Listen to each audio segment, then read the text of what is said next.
La campagne de déclaration des revenus 2024 est donc officiellement lancée depuis hier. Et si l'exercice maintenant, on est tous rodés et bien connus pour les contribuables, il y a plusieurs évolutions, on va en parler, qui vont modifier nos habitudes déclaratives. Vous allez voir, digitalisation renforcée, taux individualisé appliqué par défaut dans les couples, ajustement du régime des meublés touristiques, ça concerne pas mal de gens, précision supplémentaire exigée par le fisc pour certains crédits d'impôt, donc des changements qui sont nombreux, parfois techniques, mais qui ne sont pas neutres. On sait que 40 millions de foyers sont concernés, donc on va prendre le temps de décrypter tout ça avec vous. Jérôme Barré, bonjour maître. Bonjour David. Avocat associé au sein du cabinet Yards. On sait que chaque année, la campagne de déclaration est attendue. Elle s'inscrit, on l'a compris, dans une volonté de la part de l'administration d'une transition toujours plus marquée vers le tout numérique, c'est ça? Exactement, une décision assumée d'accélérer sur la dématérialisation, c'est-à-dire que l'administration a confirmé la suppression progressive des déclarations papier pour les contribuables qui ont déjà déclaré en ligne. Donc à partir du moment où vous avez une première fois déclaré, normalement, vous ne pouvez plus revenir en arrière, vous ne pouvez plus revenir sur la déclaration papier. 3 millions de foyers sont concernés chaque année, cette année plutôt, et ils ne reçoivent donc plus de formulaire papier, sauf demande express. Donc c'est un mouvement qui... On ne reçoit plus rien. On ne reçoit Quand on a déjà déclaré en ligne, on ne reçoit plus son avis de déclaration. Non, c'est déjà, on le voit. Donc un mouvement déjà qui a été encadré juridiquement, vous vous en souvenez, depuis 2016, où c'est la télédéclaration, je vais y arriver, qui a été mise en place. Et on avait une tolérance qui existait surtout pour les personnes âgées ou isolées, qui ne sont pas tout à fait informatisées encore. Et ça subsiste encore, mais le cadre se resserre. Donc l'objectif, c'est une réduction des coûts pour l'administration fiscale, les coûts d'envoi, rationalisation du traitement. Et cette évolution, comme je vous le disais, elle est irréversible. Bon, calendrier donc déclaratif qui est étalé en fonction de là où on vit, du département où on vit. On rappelle peut-être les échéances qu'il faut respecter. Alors les échéances cette année, donc, qui sont toutes fraîches, pour donc deux choses. Déclaration en ligne, le principe, et on aura déclaration papier. Déclaration en ligne 22 mai pour les départements de 1 à 19, plus les non-résidents. Le 28 mai pour les départements de 20 à 54. Et le 5 juin pour les départements de 50 à 976, donc les DOM inclus, et la déclaration papier, elle, ce sera le 20 mai. Complémentaire, numéro complémentaire, le 69.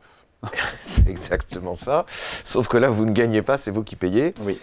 Et quand vous envoyez ça à papier, évidemment, comme la tradition le veut, le cachet de la poste faisant foi. Donc en cas de retard de déclaration, une majoration automatique de 10%, c'est toujours la même chose. Si vous traînez pour dire que vous avez oublié, mais si vous vous repentissez dans les 30 jours, à ce moment-là, vous pourrez éviter, et si évidemment ça n'est pas répété, vous pourrez éviter les 10%. Le fisc a également renforcé les fonctionnalités de l'application mobile. Est-ce que vraiment c'est une alternative sérieuse au portail impôt.gouv.fr? On le voudrait, alors est-ce qu'ils vont appeler ça MyTax? Je ne sais pas, parce que ça pourrait être amusant. Bon, ça progresse, mais ça reste un outil, j'allais dire, peu confortable, il est complémentaire. Si vous avez une déclaration de laquelle il n'y a pas de changement, et tout est déjà indiqué, vous bipez et ça fonctionne. Alors ce qu'on introduit cette année... Vous bipez? Enfin, vous cliquez, vous appuyez sur le... Vous dites oui, vous Odéon, consentez. 3215. Exactement. Et donc vous êtes dans la case. On va pouvoir faire quelques changements, notamment les changements d'adresse, les questions de déclaration de résidence secondaire, mais ça reste encore quelque chose de... On pourra corriger éventuellement, mais c'est pas encore tout à fait un point. L'idée, c'est que ça fonctionne pour les déclarations simples, mais dès lors que vous allez avoir des revenus complexes, des revenus étrangers, des revenus fonciers, par le portail. Vous allez passer par le portail. Bon, un petit mot sur la sécurité. Apparemment, l'accès à l'espace particulier sera renforcé, encadré. C'est une bonne chose. Alors ça, c'est une bonne chose et c'est très intéressant.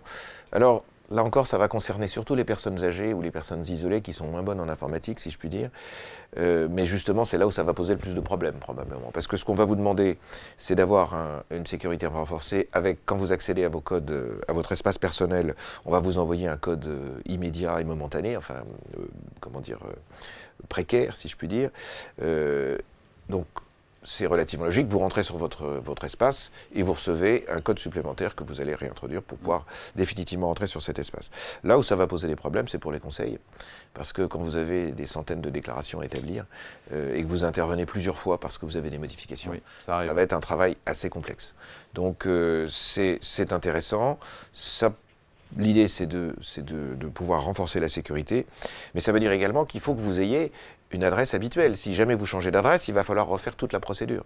Donc on pense qu'il y aura certaines personnes qui vont se retrouver bloquées. Alors sur le plan fiscal, sinon, Jérôme, le barème, on le sait, est indexé sur l'inflation.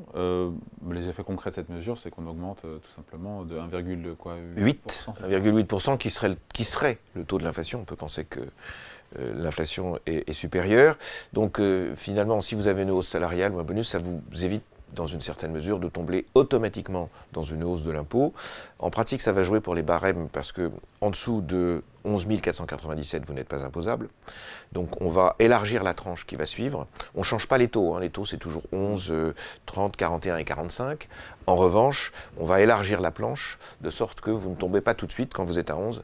Vous ne tombez pas tout de suite dans le 30 et quand vous êtes à 30, vous ne tombez pas tout de suite et ainsi de suite. Donc ce n'est pas une baisse de l'impôt, c'est une forme de neutralisation et elle permet d'éviter une espèce de hausse invisible qui ne compense pas malheureusement une perte réelle de pouvoir d'achat en fonction de l'inflation. Alors une réforme importante va entrer en vigueur à partir du mois de septembre. Jérôme, pour les couples, expliquez-nous ce qui se passe. Alors jusqu'à maintenant, quand vous vouliez un taux individualisé, parce que si vous avez un taux commun et que vous avez un écart important de rémunération entre monsieur et madame, peu importe. Ou madame et monsieur. Ou madame et monsieur. Merci. Bien sûr.